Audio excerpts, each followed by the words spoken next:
Welcome to the Human Frame podcast. With me, Woodzia Hawking.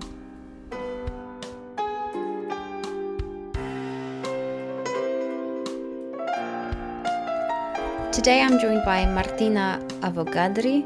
Martina is an Italian-British actor and producer based in London, known for her roles in feature films and TV series, including the Netflix heist film Lift in 2024 and the series in The Diplomat. A graduate of Milan's, and I'm going to absolutely butcher this pronunciation. I'm going to help you, don't worry.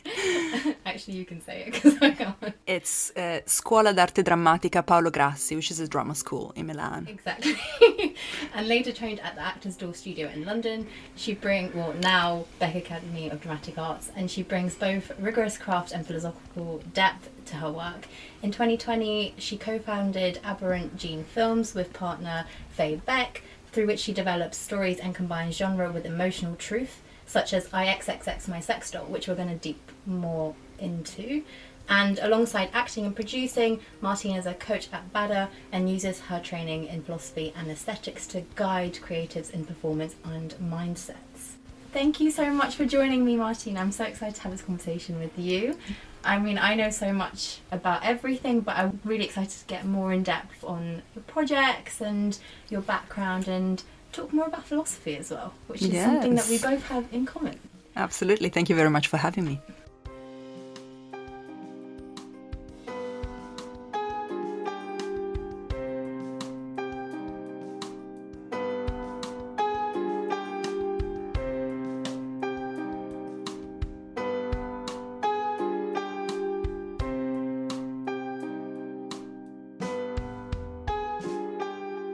I want to start with your background and your journey. And like I said, you studied philosophy at the beginning, which is something that we both have in common. And how does that background influence the way you approach character and story and emotion as well?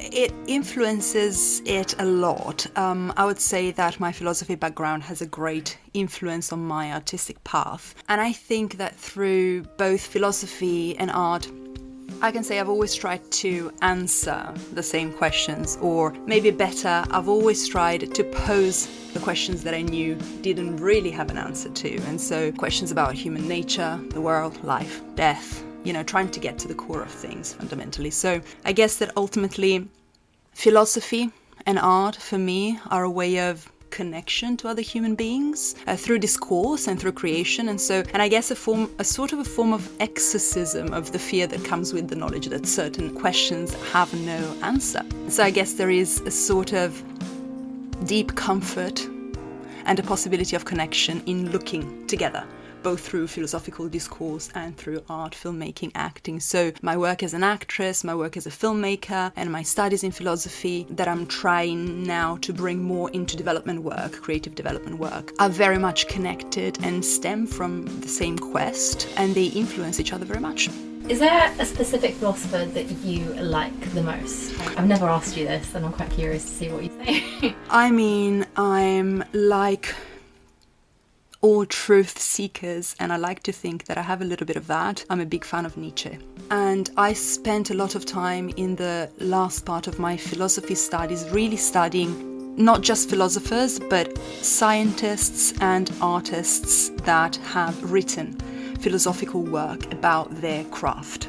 Schoenberg and Kandinsky, for example, had a beautiful philosophical correspondence. There's a beautiful book when they talk about art, and I found that fascinating because although I believe that there's great value in pure philosophical work, I've always regarded artists and scientists and people that actually do the work as great philosophers themselves, and so someone that we can really learn a lot from.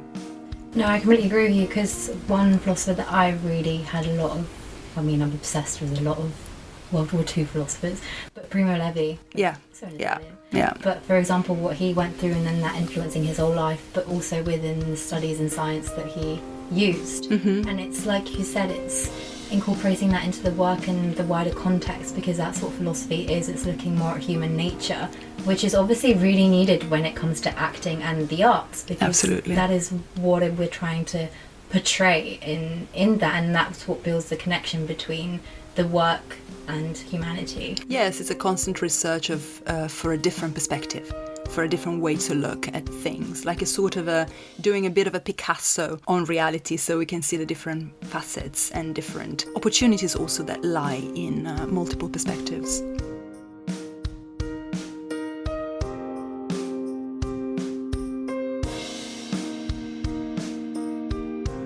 I'm going to move on to the next question. So, was there a specific moment or role when you realised acting wasn't just a craft for you, but like a deeper form of inquiry into the human condition? I think it's always been like that a bit for me. What I did realise when I was at drama school back in Italy is that acting for me was not really about performance. And just to be clear, I have absolutely nothing about performance. I'm in awe of great performance, but I realized that for me, it was more about the craft and the character building and character exploration rather than the pure pure act of performing. And I've had the chance to do that in a few occasions, especially in my work with writer-director Faye Beck, who is, I believe, a true explorer of human nature and has gifted me with the opportunity of taking on some incredible roles, just even experimenting with her, which has been incredibly enriching. And you've also worked across Italy and the UK. And are there... Well, because they are different creative cultures, have they shaped the way that you tell stories, or are there differences between those two? I guess that, so when it comes to acting, when it comes to, well, the industry, despite having, both countries have their own quirks, but the industry itself is quite similar, really. But when it comes to storytelling, I would say that what I got from Italy is fun, and what I get from the UK is resilience. And so I guess this translates to some extent in the way we tell stories as well. I have learned, I know, as being Italian, I know to indulge like a Roman. And at the same time, I know I'm learning, and I've learned to be a little bit more stoic in line with the English spirit. So I think these are the differences for me. And is there different roles that you've played in between both cultures that you've liked the most? I think that in that respect, because the industry is quite similar across, I tend to be cast for very similar roles, but with roles that kind of have a dark side, that have some nasty turns, use their sexuality really heavily somehow, and that have some sort of a mysterious aura of some kind. Very interesting characters. They tend to be very interesting characters, yeah. And as you mentioned, you also have co-founded Aberrant Gene Films with Faye Beck. What inspired you to work on that? And what kind of stories do you feel drawn to create through that platform? Let's say that founding a production company originated from my desire to be proactive as an actor.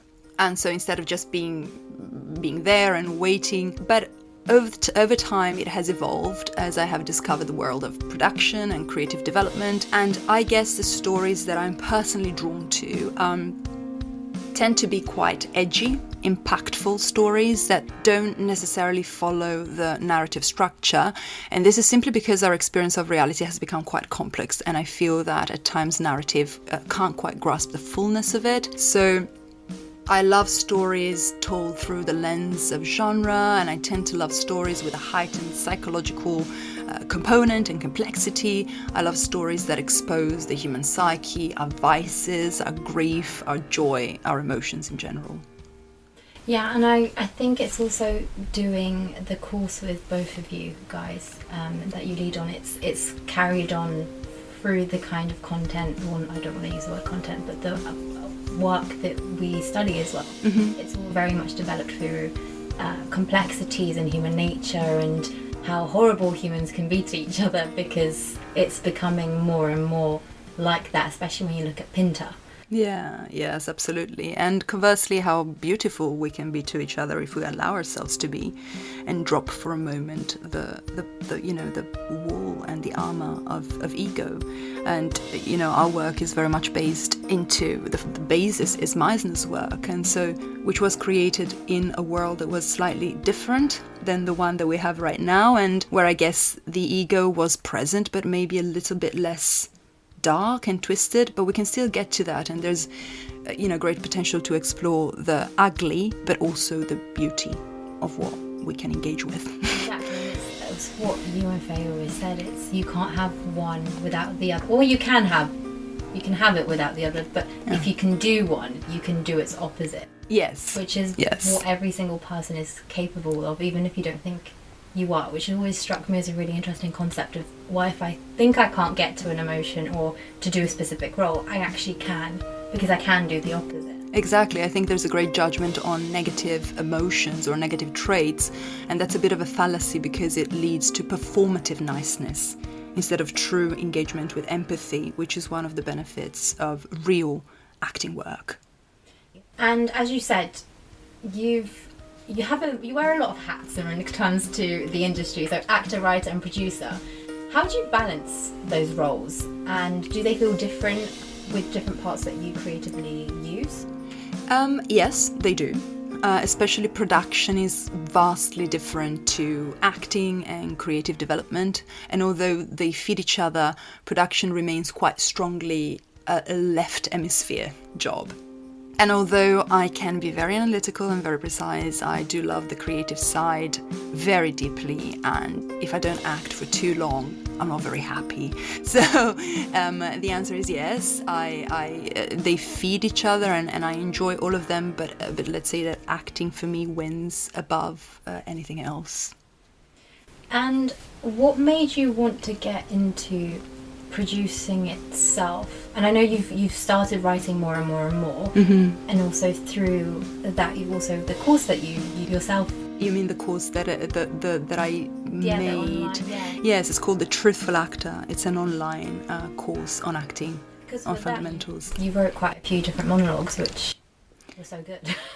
Thank you. Not that I'm surprised, but in terms of I have never seen you write before, so I'm just wondering what made you want to do it, and was there a specific desire or spark that it brought out?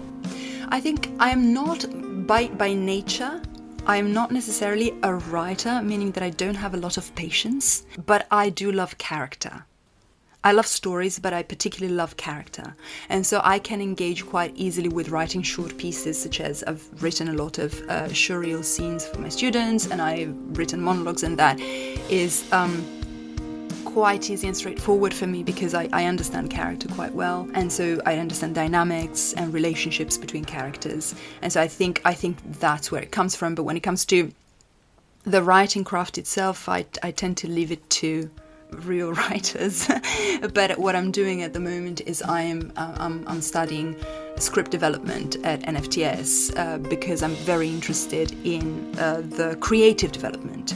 That is something that I absolutely love, and so which means helping writers get their script ready for production, and even taking ideas and developing them to get them to something that can be either a TV series or a film and so forth. So that part I really, really enjoy. Do you get to develop character in that as well? Yes, I think it's really a creative work alongside the writer, and so there must be a great understanding of character and story to be able to support the writer in the correct way and not impose, but kind of let the writer's world flourish and blossom. I think you engage with that. You don't necessarily shape the world, but you engage and suggest and nurture and support. Because also I guess the more you understand about the industry, the more it can also impact you as an actor, because the more you know how to get around it to shape yourself and through that perspective. So I think everyone should not just be an actor in the industry. And also, what draws you to genre bending or psychologically complexing stories?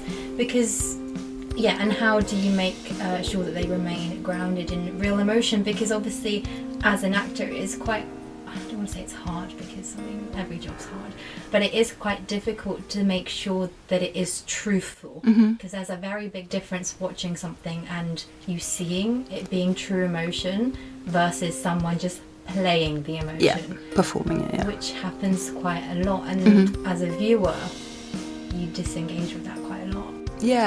Like in real life, you disengage with someone who's portraying an emotion instead of actually, no, it feels manipulative. So I've never understood that thing that acting should be truthful for the audience but not for the actor. I've never really understood that, because I don't think why we should assume that the audience is to be fooled. The shared experience is one of real sharing, and so it requires for truth on both sides. Coming back to your question, I was, genre really, I think, offer the chance to play with the humans and the human experience of reality more freely, because it's less bound by some constraints that straight drama has, for example. And as a consequence, I think it kind of lends itself to psychologically complex stories and the exploration of emotions. And, think about the work of Yorgos Lanthimos, or Jonathan Glazer, or even Peter Strickland, Ari Aster. These are all psychologically loaded uses of genre, elevated genre, as we know it now. And what's really interesting to see as well is the urge of people wanting to watch films like that a lot more than, for example, in the early 2000s when romantic comedies were at its height. But now, as we're kind of coming in, I mean, I cannot wait to watch so many good films coming out at the moment, actually. But the complexities, the weirdness, I don't know, sometimes you watch it and you think, what am I actually watching? But there is a deeper meaning, and I don't know, I feel like people want to think about what they're watching a lot more now than they used to. And I'm not sure why you think that might be. I think we've come to a point where we're incredibly aware as a society, but awareness at the moment for us is very much in the brain. And it struggles to sink in the body, although we have so much content available, even podcasts and all of these resources that are available for us. We need also something that allows us to take this knowledge and this exploration of complexities that we're starting to understand from the head to the body. And I think art is something that allows us to experience this complexity. So I think this is one of the reasons why people are drawn more and more to this kind of filmmaking that allows them to journey through the weirdness of our lived experience, not only at an intellectual level, but also at an experiential level. Definitely, and I think it's also because as we're kind of developing as human, obviously we're always developing, but I think, back in 1800, 1900, early 1900s, people they'll always portrayed a version of themselves to the world. And as we've kind of got more into the modern day, that portrayal of how you show yourself to others is kind of eroded because of things like social media, where people invite people into their homes. And you see the weirdness, you see the nuances, and I think, as you said, we're way more aware of things that are happening behind the curtain, as I'll put it, which is also really interesting, but it allows for that weirdness and less judgment. Yes, or maybe, I don't know, I feel that there is a lot of pain that comes with awareness because of the fragmentation that comes from being so much in our heads still about that. And so I feel that people are looking for something, they're looking for answers, they're looking for comfort. And art is one of those things that can offer that. It's always been one of art's roles, and it's desperately needed at the moment. Well, especially with, all the wars and genocides and everything that's happening on this world, it's a way to cope. And as I producing this whole podcast for is showing art as a form of activism itself. Absolutely, it always is. Whether it's inherent or whether it's just slight, it always questions about something that is happening in the world to show it to people, for them to be able to make up their own minds or think about something that they might not have thought about. So moving from that, I want to talk about XXXX, my sex doll, which when I first watched it, it was with everyone in the studio, and Faye wrote it, and I had no doubt it was going to be incredible. but in the way that you portrayed the character as well, because obviously you play a sex doll. And I want to talk more about, as I said, it's a really striking, provocative title as well, because you could fill in anything of, yeah, hey, I love, I fuck, all these different things, my sex doll, right? Yeah, there are a lot of 4-letter words that can fit there. Exactly. Which itself is such a clever play on the title itself. But underneath it all, it does really explore intimacy, violence, loneliness, control in a deeply human way. So what drew you to that story? Well, as you said, Faye wrote the story, and years ago we had come across a documentary on sex dolls, and this kind of merged in our minds with some conversations that we were having at the time around restriction, consent, control. This film was shot right after COVID, and so the control over human interaction had just reached, unprecedented levels. And so we kept talking about these themes, and what really interested us was the question around what control was doing to human relationships, and whether, although necessary at times, especially when it comes to gender violence, it could lead to further repression and so even more violence. So there is no answer really that we put forward with the film, but quite a few questions. I think that's the important aspect of it, is, well, how far are things gonna go? For example, right, in the sense of, yes, it's a doll. Yeah. But as we saw in the film, she was becoming more human-like. I felt for her in that instance of how he was using, abusing, doing whatever he wanted to get a sense of relief out. Yeah. And the objectification is a really big theme there, because, well, not only is that happening with sex dolls, but it also happens with women itself, right? They are objectified a lot of the time. So I think it was just a really interesting approach of, for me anyway, how I watched it, was how women are treated as sex dolls a lot of the time. Like, obviously not in all instances, but in many instances that, people do go through. So as you were portraying a sex doll, how do you approach that? Performing, in this case for me, was a very interesting experience, because doll is an inanimate object. And I approached it through a thorough study of the physicality first, so the movements and the voice quality of a sex doll. And I was eventually very surprised by the experience that came from acting an inanimate object. An experience that was an experience of extreme isolation and loneliness, which I think is very telling of the experience of someone that endures violence, in this case gender violence. And so this was a turning point for me in the rehearsals, as it also became my way to make this character relatable and in a way human, because that was the attempt. And so that was a very interesting key that revealed itself to me in the rehearsal process. What also made me think as well, I don't know, you watched Barbie, right? Yeah. I mean, not that I want to relate the two, because they're very different. But when Margot Robbie was speaking about playing a doll, she said that she didn't think about, because Barbie doesn't have any private parts. So she was like, I completely demon sexualize myself because Barbie doesn't sexualize herself. But in terms of the sex doll, did you think about the sexualization of herself as a sex doll? It's funny and interesting. I did not. I thought about her devotion to the owner, because the purpose of these are called companion sex dolls, and so in approaching her, I put the stress on the companion aspect. And also I think this was very important in creating empathy with the viewer, with the audience. The sexualization was taken care by the presentation. It didn't need much more than that. It's quite overtly sexualized, and by the action as it was taking place in the film. But from her point of view, let's say, that was not what she was programmed for. She was programmed to be a companion for the guy that she was bought by.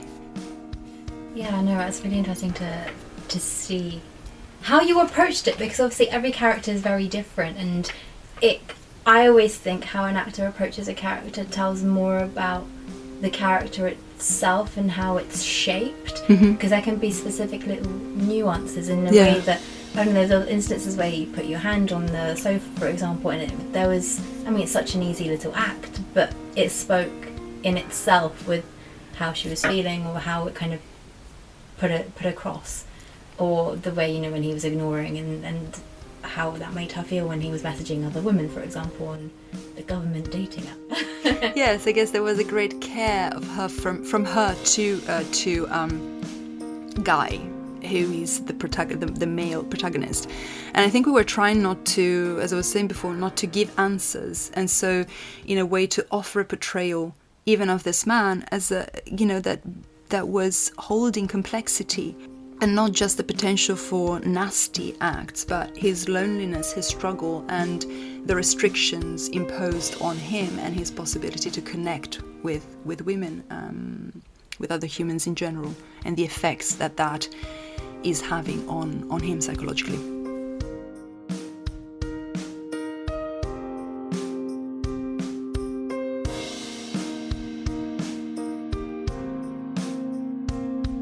And did the process of making the whole film change the way you think about desire, embodiment, and what it means to be seen as well?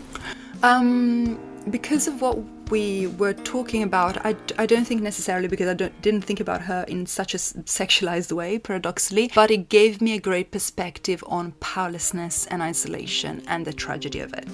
So in trying to objectify myself, what I discovered was the absence of ego and a sort of a state of total surrender, but in this case not an empowering one, obviously a very painful one.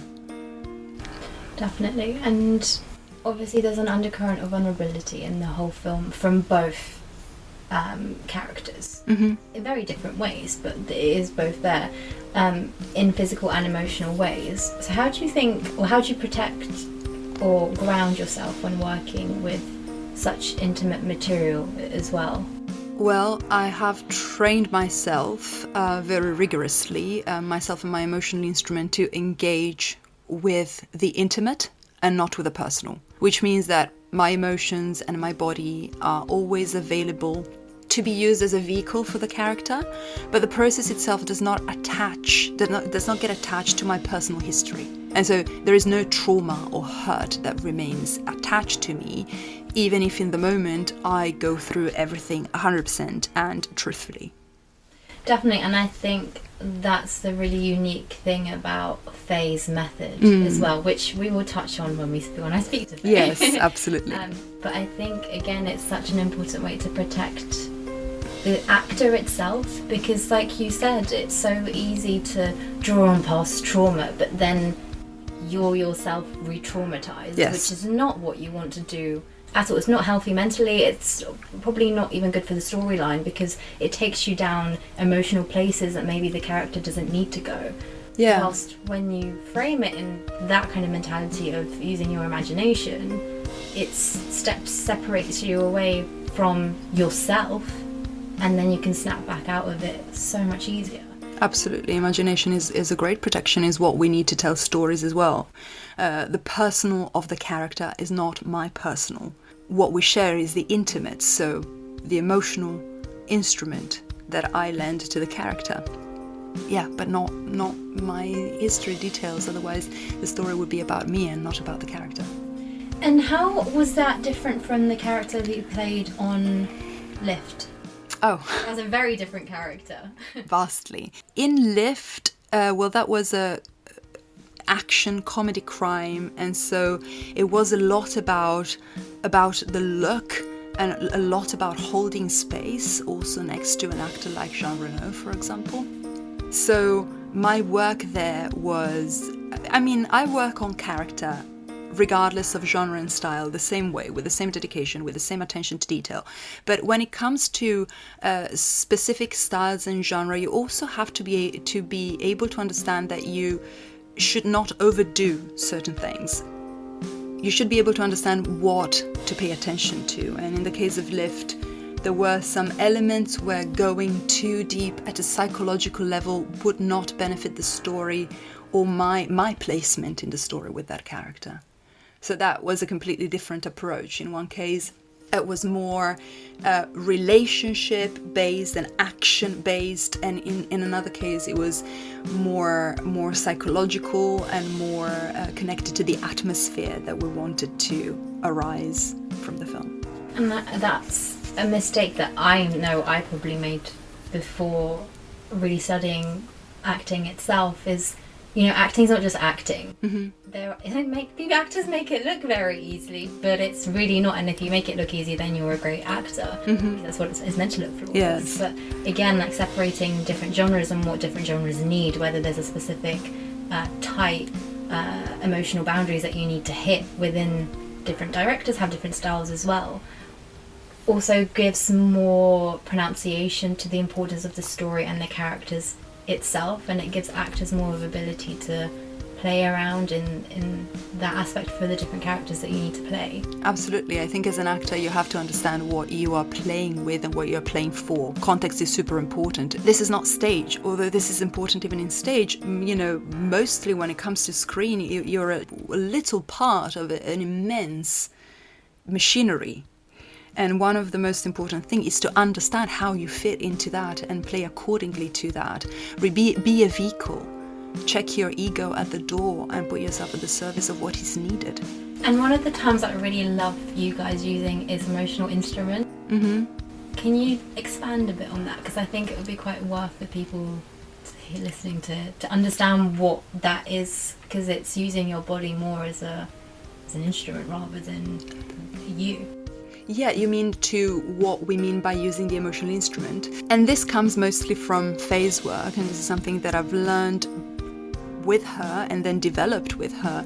And what we mean is we like to think about the actor as a sort of an acrobat of emotions. And so more like an athlete or a gymnast rather than a painter or an artist of some sort.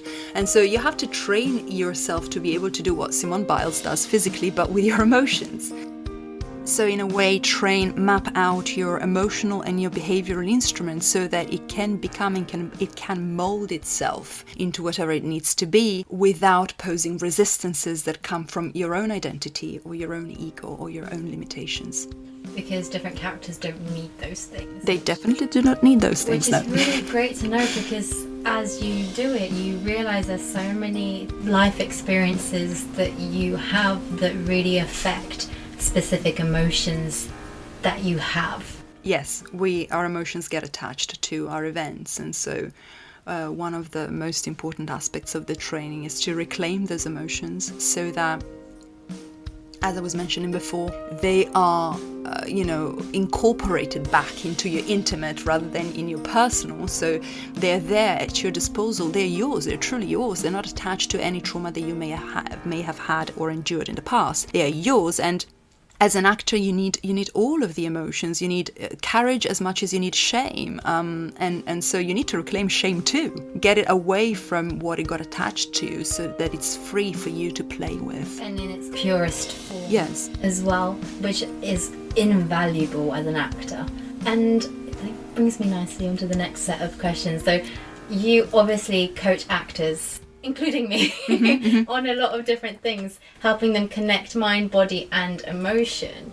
So what do you think performers need most to feel empowered and authentic on screen?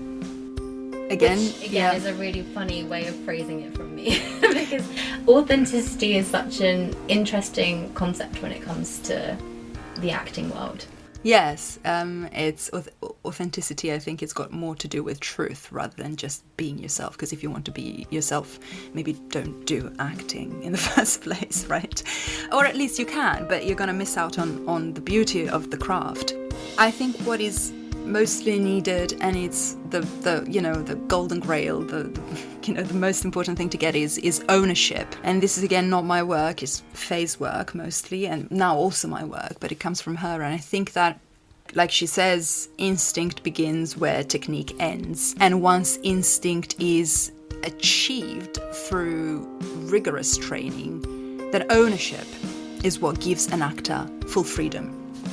So we want instinct in the end, but it cannot be the instinct that you have at the beginning, because that's compromised by your own limitations and what we were talking before, limitations and beliefs and ego and identity. Once you get rid of that, like not get rid of your identity that is always going to be with you, but once you can temporarily move away from it to give way to something else, then in that moment you can start trusting your instinct, and then you can move from that to owning your work. And like I guess that at that point ownership equals authenticity.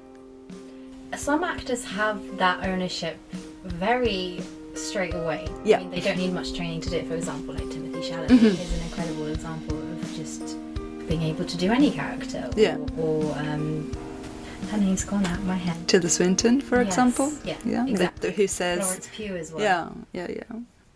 But I think it's also important for people to know, like, just because you don't have it instinctively doesn't mean that you can't develop the skills and work on your craft in order to be able to gain ownership. Yes, it might be a bit harder, and it might take a bit longer, but it doesn't mean that you can't get there through, I guess, drive is the most important.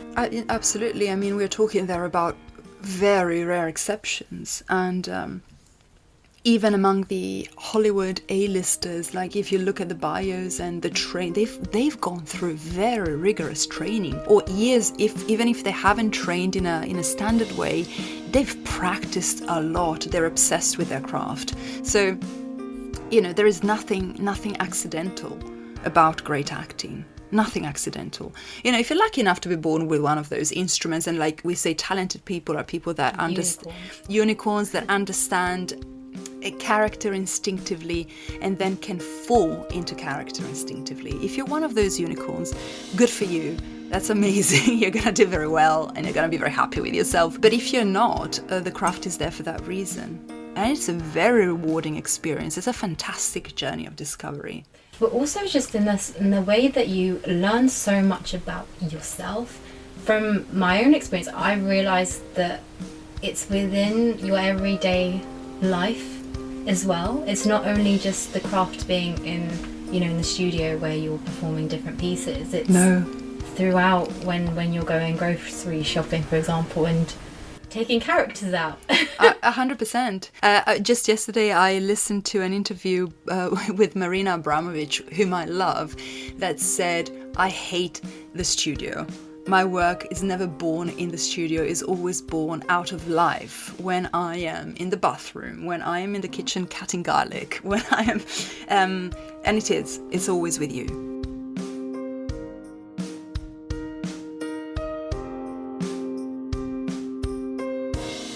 And she's an incredible example. So, I mean, she is a performance artist. Yes.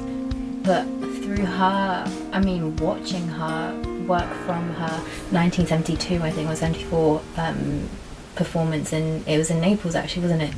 When she had those things on the table. Yeah. I don't remember what it was, but yes.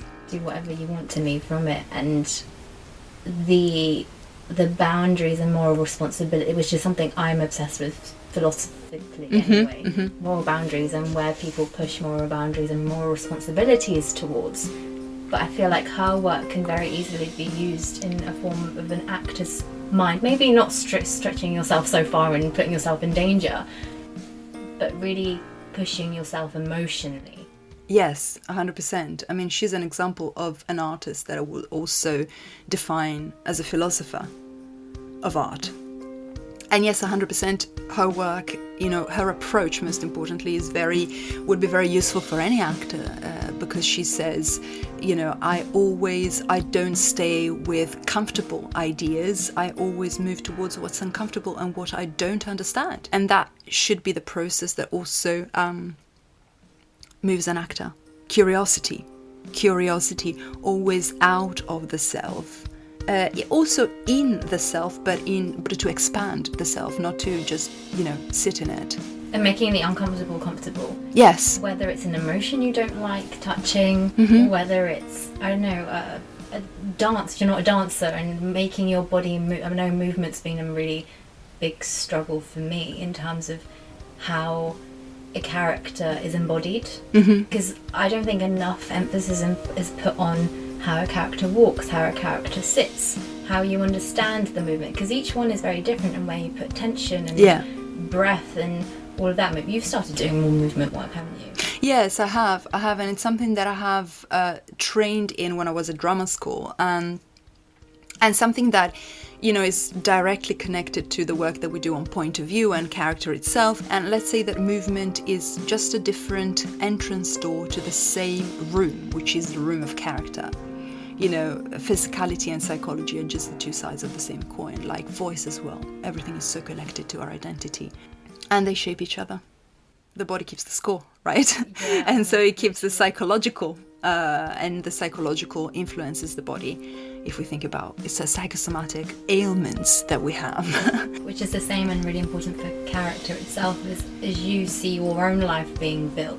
A character's had the same. Maybe you don't need to understand their whole backstory, because I think there's a lot of emphasis in some people thinking that you really need to build a backstory in order to be able to play a character. What are your thoughts on that? I mean, backstory, it can be useful for an actor to kind of get a wider context, but it's not what you need to act, for sure.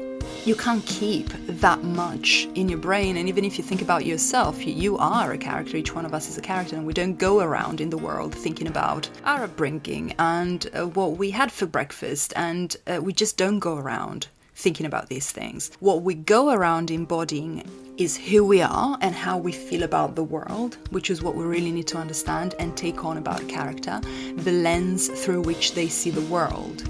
And sometimes background can help you shape that, but that is what needs to be shaped and taken on, not the details. We can't keep it in our minds and then be present. That's my point of view about it.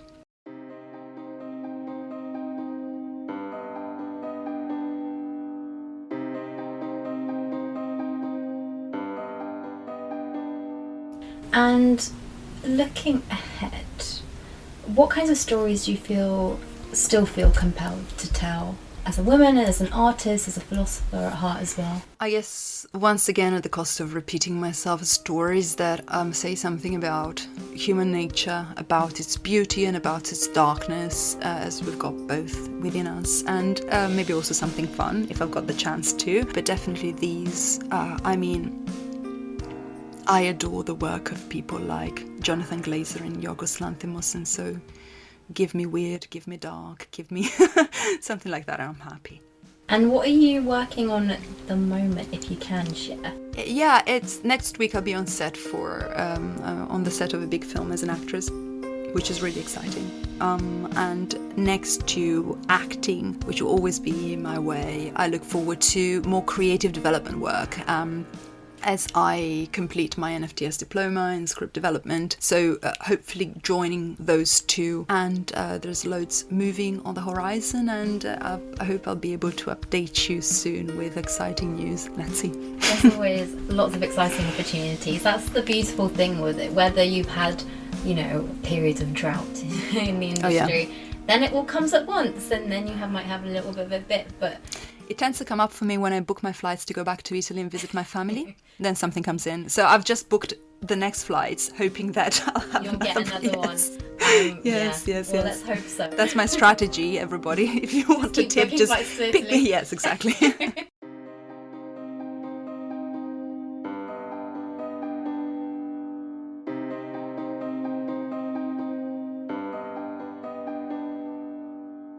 Well, on that note, I'll end it there. But it was so lovely to dig deeper into things that I already know that you've studied and developed, but have that conversation of it being more of a big picture thing rather than an intricate. I mean, the intricacies are very important anyway. Yes. But seeing the big picture of what being an actor actually entails in itself as well. Thank you very much. I loved speaking to you.